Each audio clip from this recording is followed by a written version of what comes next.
നിയമസഭ പാസാക്കിയ ബില്ലുകളിൽ തീരുമാനമെടുക്കാതെ പിടിച്ചുവെക്കുന്ന ഗവർണർമാരുടെ നടപടി ഭരണഘടനാ വിരുദ്ധമാണെന്ന് സുപ്രീം കോടതി ഇന്ന് പറഞ്ഞു. ഗവർണർമാർക്ക് വീറ്റോ അധികാരം ഭരണഘടന നൽകുന്നില്ല. നിയമസഭ പാസാക്കിയ ബില്ലുകളിൽ 3 മാസത്തിനുള്ളിൽ തീരുമാനമെടുക്കണമെന്നും നിർദ്ദേശം നൽകിയിട്ടുണ്ട്.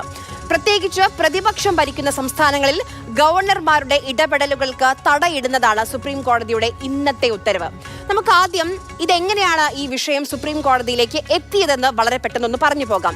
2020 മുതൽ തമിഴ്നാട് നിയമസഭ പാസാക്കിയ ബില്ലുകൾ ഗവർണറായിരുന്ന RN രവി പിടിച്ചുവെച്ചു. അതിനുശേഷം ബില്ലിൽ തീരുമാനം വീണ്ടും വൈകിപ്പിക്കാൻ വേണ്ടി അവ രാഷ്ട്രപതിക്ക് അയക്കുകയും ചെയ്തു. രാഷ്ട്രപതിക്ക് അയക്കാനുള്ള സാഹചര്യം നമ്മൾ ശ്രദ്ധിക്കേണ്ട ഒരു കാര്യമാണ്. കാരണം ഗവർണർമാർ ബില്ലുകൾ അനിശ്ചിതമായി വൈകിപ്പിക്കരുതെന്ന് സുപ്രീം കോടതി വിധി വന്നിരുന്നു പഞ്ചാബ് കേസിൽ. ആ വിധി വന്നതിന് തൊട്ട് പിന്നാലെയായിരുന്നു ബില്ലുകൾ RN രവി രാഷ്ട്രപതിക്ക് വിട്ടത്. എന്താണ് ഇന്ന് സുപ്രീം കോടതി പറഞ്ഞത്?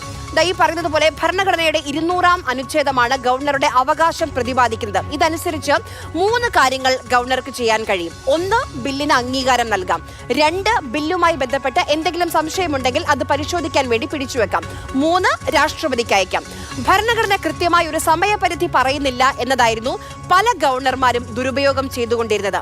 അക്കാര്യങ്ങളിലെല്ലാം സുപ്രീം കോടതി ഇന്ന് കൃത്യമായി വ്യക്തത വരുത്തിയിട്ടുണ്ട്. ശ്രദ്ധേയമായ നിരീക്ഷണങ്ങളാണ് ഇന്ന് സുപ്രീം കോടതി നടത്തിയത്. 1, ബില്ലുകൾ അനിശ്ചിതകാലത്തേക്ക് പിടിച്ചുവെക്കാനുള്ള വീറ്റോ അധികാരം അത് ഗവർണർക്കില്ല. 2, തമിഴ്നാട് നിയമസഭ പാസാക്കിയ 10 ബില്ലുകളായിരുന്നു RN രവി ഗവർണർക്ക് രാഷ്ട്രപതിക്ക് അയച്ചത്.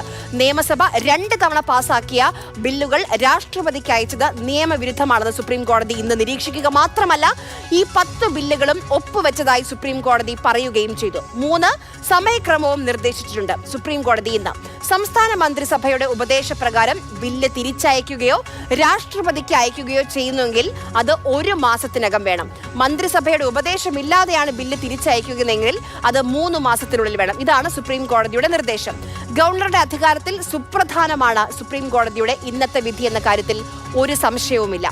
സുപ്രീം കോടതിയുടെ വിധി അത് തമിഴ്നാടിന്റെ മാത്രമല്ല എല്ലാ സംസ്ഥാനങ്ങളുടെയും വിജയമാണെന്ന് പറയുന്നു MK സ്റ്റാലിൻ.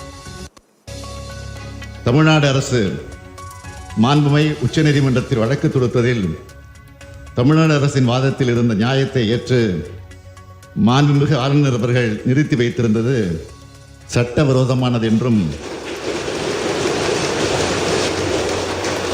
அந்த சட்ட முன்வடிவுகளுக்கும் ஆளுநர் அவர்கள் ஒப்புதல் அளிக்கப்பட்டதாக கருதப்பட வேண்டும் என்றும் தெரிவித்து வரலாற்று சிறப்புமிக்க தீர்ப்பினை இன்றைக்கு மாண்புமை உச்சநீதிமன்றம் வழங்கியுள்ளது.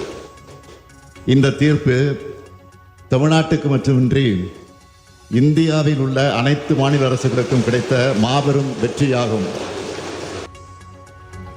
പ്രതിപക്ഷം ഭരിക്കുന്ന സംസ്ഥാനങ്ങളിൽ ഗവർണർമാരിലൂടെ കേന്ദ്ര സർക്കാർ എങ്ങനെ ഇടപെടുന്നു എന്നതിന്റെ ഉത്തമ ഉദാഹരണമാണ് കേരളവും തമിഴ്നാടും പഞ്ചാബും പശ്ചിമ ബംഗാളും ഒക്കെ.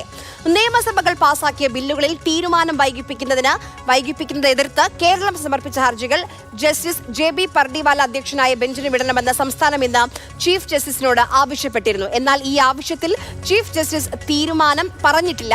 കേരളത്തിന്റെ ഹർജി മെയ് 13-ന് ആരംഭിക്കുന്ന ആഴ്ച പരിഗണിക്കുമെന്നാണ് സുപ്രീം കോടതി വ്യക്തമാക്കിയത്. കേരളത്തിൽ തന്നെ 23 ബില്ലുകൾ പിടിച്ചുവെച്ചിട്ടുണ്ട്. സുപ്രീം കോടതി വിധി ജനാധിപത്യത്തെ ഉയർത്തിപ്പിടിക്കുന്നതാണെന്ന് മന്ത്രി P രാജീവ്. അപ്പോൾ ഭരണഘടനയ്ക്കകത്ത് കൃത്യമായി പറഞ്ഞിട്ടുള്ള കാര്യങ്ങളാണ് ഇപ്പോൾ സുപ്രീം കോടതി ഉയർത്തിപ്പിടിച്ചത്. കേരളത്തിലെ ഗവൺമെന്റിന്റെ നിലപാടിനെ കൂടി ശരിവെക്കുമ്പോഴാണ് എല്ലാ തെരഞ്ഞെടുക്കപ്പെട്ട ഗവൺമെന്റുകളുടെയും അധികാരത്തെ ഏത് പാർട്ടിയിൽപ്പെട്ടതാകട്ടെ തെരഞ്ഞെടുക്കപ്പെട്ട ഗവൺമെന്റുകൾക്കാണ് നമ്മുടെ സംവിധാനത്തിൽ അധികാരം ഭരണഘടന നൽകുന്നത്. അത് പൂർണ്ണമായിട്ട് ശരിവെക്കുകയും അതിന്റെ പ്രയോഗത്തിന് സമയബന്ധിതമായ വ്യവസ്ഥ കൊണ്ടുവരികയുമാണ് ചെയ്തിട്ടുള്ളത്. അതെന്തായാലും വളരെ സ്വാഗതാർഹമാണ് ഈ വിധി. ഇന്നത്തെ ഈ സുപ്രീം കോടതിയുടെ വിധി അത് എന്തുകൊണ്ടാണ് ചരിത്രപരമെന്ന് പറയുന്നു സുപ്രീം കോടതി അഭിഭാഷകൻ MR അഭിലാഷ്. ചരിത്രത്തിൽ ആദ്യമായി സുപ്രീം കോടതി വിധിയിലൂടെ 10 ബില്ലുകൾ ഗവർണറുടെ ഒപ്പില്ലാതെ നിയമമായി മാറിക്കഴിഞ്ഞിരിക്കുകയാണ്. സുപ്രീം കോടതി പലതരത്തിലുള്ള പുതിയ നിയമങ്ങൾ ഇതുവഴി ഇന്നത്തെ വിധി വഴി പ്രഖ്യാപിച്ചിട്ടുണ്ട്. എങ്കിലും ഏറ്റവും പ്രസക്തമായത് ഇതാണ് എന്ന് മാത്രമല്ല കോടതി വളരെ കൃത്യമായിട്ടുള്ള സമയപരിധിയും 1 മാസത്തിനുള്ളിൽ ബില്ലുകൾ ഒപ്പിടേണ്ടതായിട്ടുണ്ട് എന്നും മന്ത്രിസഭയുടെ ഉപദേശമില്ലാതെ രാഷ്ട്രപതിക്ക് അത് റിസർവ് ചെയ്ത് വെക്കുകയാണെങ്കിൽ 3 മാസത്തിനുള്ളിൽ അത്തരമൊരു തീരുമാനം എടുക്കേണ്ടതായിട്ടുണ്ട് എന്ന് ബഹുമാനപ്പെട്ട സുപ്രീം കോടതി കണ്ടെത്തിയതിലൂടെ ബില്ലുകൾ ഒപ്പിടുന്നതിൽ അമാന്തം കാണിക്കുവാനോ അല്ലെങ്കിൽ ഒപ്പിടാതെയോ അതിൽ തീരുമാനമെടുക്കാതെയോ അനന്തമായി ബില്ലുകൾ വെച്ച് നീട്ടുന്നതിലൂടെ നിയമനിർമ്മാണ സഭയിലൂടെ പ്രതിഫലിക്കപ്പെട്ടിരിക്കുന്ന ജനങ്ങളുടെ ആഗ്രഹം, നിയമം നിർമ്മിക്കുവാനുള്ള ജനങ്ങളുടെ ആഗ്രഹത്തെ അട്ടിമറിക്കുവാൻ ഗവർണർക്ക് കഴിയില്ല എന്ന് അസന്നിഗ്ധമായിട്ട് പ്രഖ്യാപിക്കുകയാണ് ചെയ്തിട്ടുള്ളത്. ഇന്ത്യൻ ഭരണഘടനയുടെ കീഴിൽ ഗവർണർക്ക് പോക്കറ്റ് വീറ്റോ എന്ന് പറയുന്ന അധികാരം അവൈലബിൾ അല്ല എന്ന് സുപ്രീം കോടതി വളരെ വ്യക്തമാക്കിയിരിക്കുകയാണ്.